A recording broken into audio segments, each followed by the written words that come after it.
celibacy and turns the rule of his kingdom over to his sadistic and tyrannical twin brother. He learns some fantastical feats of magic and sets sail for the golden age of Greece, along with his daughters, 3 beautiful and virginal sets of identical twins.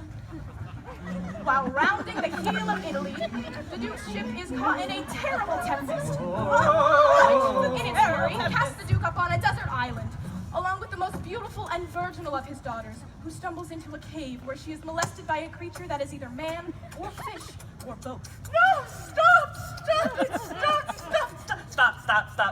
You take things a little too far sometimes. Act 2. The long-lost children of the Duke's brother, also coincidentally 3 sets of identical twins, have just arrived in Italy.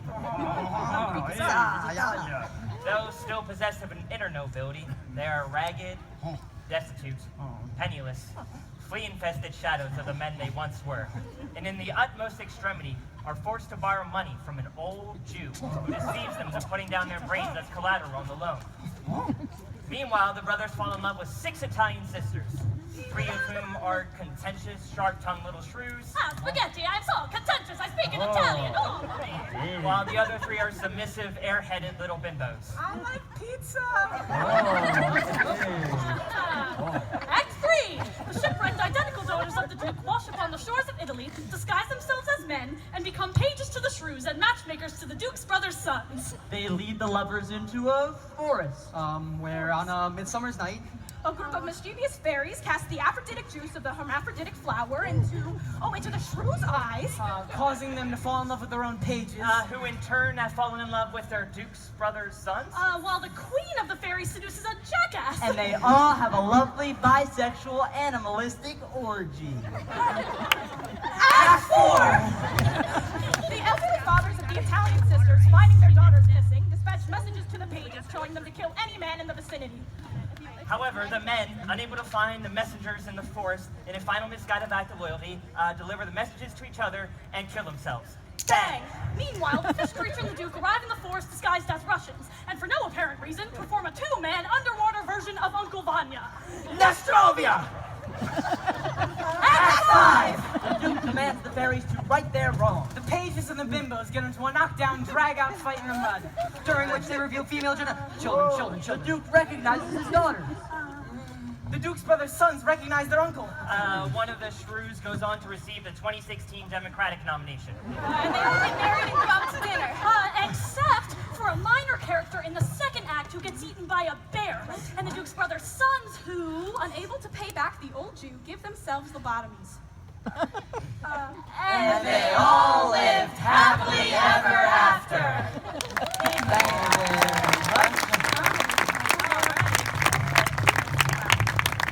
We're going to move back to the tragedies because we found that the comedies aren't half as funny as the tragedies. Take, for example, Shakespeare's Scottish play. wait, you can't say that here. Oh, God, I'm so sorry, I forgot. It's okay. Which you're really not supposed to talk about in a theater unless you're performing it because it's cursed. Not sure, right? You always get them. All right, well, luckily we here at the Shakespeare Institute of Technology will not only be performing an abbreviated version of Macbeth, but after much thorough research, we are able to do so In perfect Scottish accents. Double toil and trouble! Stay in perfect, Mac Speaker. Mick, tell me, Mac more. Oh, Macbeth, beware, Macduff. None of woman born shall harm Macbeth till burn the mud come to Dunsin' End, don't you know? Oh, well, that's dead great. Then what need I make fear of Macduff? See you, Jimmy, and know that I was from me mother's womb untimely ripped. What do you think about that, mate? I think it's bloody disgusting. Lay on your great haggis face.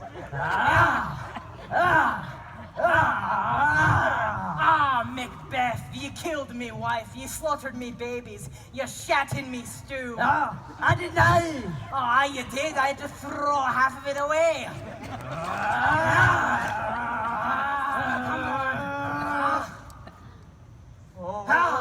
I know we got off to a bad Mac, cut your neck head off, mate. Can we make talk about it?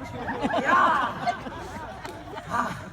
Behold, where lies the usurper's cursed head. Ah, Macbeth, your arse is out the windy. And know that never there was a story of more blood and death than this, oh Mr. and Mrs. Macbeth. Thank you. Meanwhile, Julius Caesar was a much beloved tyrant. All hail Julius Caesar! Oh, hail, citizens! Who was warned by a soothsayer. Beware the Ides of March! The great Caesar, however, chose to ignore the warning. Oh, what the hell are the Ides of March?